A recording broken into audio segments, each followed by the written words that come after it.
പരിശുദ്ധ പരമ ദിവ്യകാരുണ്യനാഥനായ ഈശോയ്ക്ക് എന്നേരവും ആരാധനയും സ്തുതിയും പുകഴ്ചയും ഉണ്ടായിരിക്കട്ടെ. 55-ാം സങ്കീർത്തനം 1-2 തിരുവചനങ്ങൾ പറയുകയാണ്. സങ്കീർത്തകൻ പറയാണ്, ദൈവമേ, ദൈവത്തോട് അപേക്ഷിക്കുകയാണ്. സ്നേഹിതനാൽ വഞ്ചിക്കപ്പെട്ടതിൻ്റെ ഭാരം പേറിക്കൊണ്ടാണ് ചോദിക്കുന്നത്. പറയുന്നതാണ്, ദൈവമേ, എൻ്റെ പ്രാർത്ഥന കേൾക്കണമേ, എൻ്റെ യാചനകൾ നീ നിരസിക്കരുതേ, എൻ്റെ പ്രാർത്ഥന കേട്ട് എനിക്ക് ഉത്തരമരുളണമേ. കഷ്ടതകൾ എന്നെ അടിമപ്പെടുത്തിയിരിക്കുന്നു. കഷ്ടത എന്നെ അടിപ്പെടുത്തിയിരിക്കുന്നു എന്നാണ് പറയുന്നത്. ഒരു സങ്കീർത്തകന്റെ ദൈവം നീ എന്നെ കേൾക്കാൻ പറയുക, കേൾക്കാൻ. സങ്കീർത്തകൻ പറയുന്നത്, കർത്താവ് നീ എൻ്റെ പ്രാർത്ഥന കേൾക്ക്. കുറേ നാളെ ഞാൻ പ്രാർത്ഥിക്കാൻ തുടങ്ങിയിട്ട്, എത്രയോ നാളുകളായി ഞാൻ നിലവിളിക്കാൻ തുടങ്ങിയിട്ട്, ദൈവമേ നീ എൻ്റെ പ്രാർത്ഥന കേൾക്കണമേ എന്നാണ് പറയുന്നത്. എന്നിട്ട് പറയാണ്, എൻ്റെ യാചനകൾ നീ നിരസിക്കരുതേ. ഒത്തിരി യാചനകളുണ്ട്, ഒത്തിരി യാചനകൾ നിന്റെ മുമ്പിൽ വെക്കാൻ എനിക്ക്. ഒത്തിരി കാര്യങ്ങളെ പ്രതി തമ്പുരാനെ നിന്റെ മുമ്പിൽ ഞാൻ യാചിക്കുന്നുണ്ട്.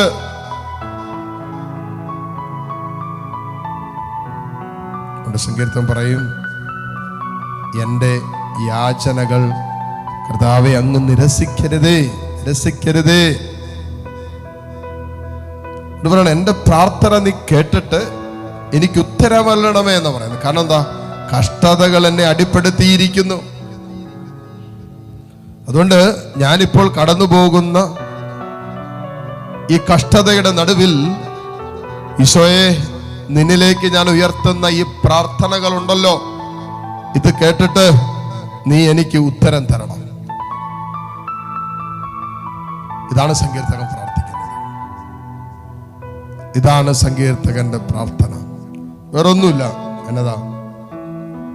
നീ എൻ്റെ പ്രാർത്ഥന കേൾക്കണമേ.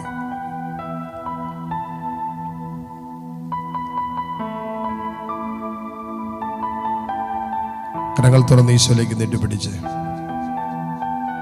നമുക്ക് യാചിക്കാം, നമുക്കും പ്രാർത്ഥിക്കാം.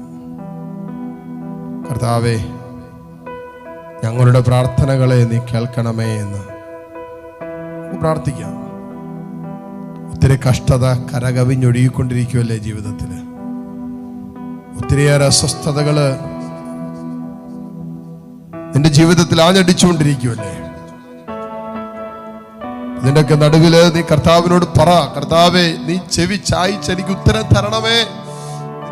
നീ എൻ്റെ പ്രശ്നങ്ങൾക്ക് ഉത്തരം തരൂന്ന് എനിക്കറിയാം. അത് കേൾക്കാനാണല്ലോ യേശുവേ ഞാൻ നിന്റെ മുമ്പിലായിരിക്കും, നിന്നെ ഒന്ന് കേൾക്കാൻ.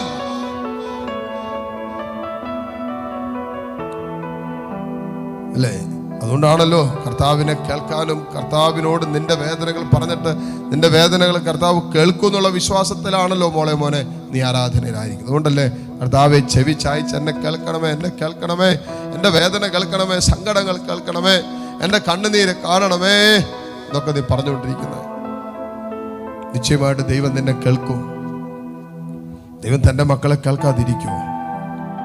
അതുകൊണ്ട് കരങ്ങൾ ഈശോയിലേക്ക് ഉയർത്തിപ്പിടിച്ച് ഏതാനും നിമിഷം സ്തുതിച്ച് പ്രാർത്ഥിച്ച് hallelujah, hallelujah, hallelujah, hallelujah, hallelujah, hallelujah, hallelujah. യേശുവേ ആരാധന, ആരാധന, ആരാധന, ആരാധന, ആരാധന, ആരാധന. യേശുവേ, യേശുവേ, യേശുവേ. മുട്ടുകുത്തി നിൽക്കാൻ സാധിക്കുന്ന എല്ലാ മക്കളെയും മുട്ടുമേലായിരിക്കുന്നു.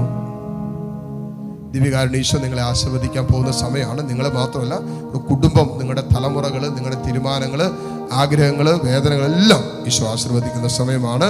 കരങ്ങൾ ഈശോയിലേക്ക് നീട്ടിപ്പിടിച്ച് സ്തുതിച്ചു പ്രാർത്ഥിച്ചുകൊണ്ട് ദിവ്യകാരുണ്യ ഈശോയുടെ ആശീർവാദം സ്വീകരിക്കാം. പരിശുദ്ധ പരമ ദിവ്യകാരുണ്യത്തിന് എന്നേരവും ആരാധനയും സ്തുതിയും പുകഴ്ചയും ഉണ്ടായിരിക്കട്ടെ.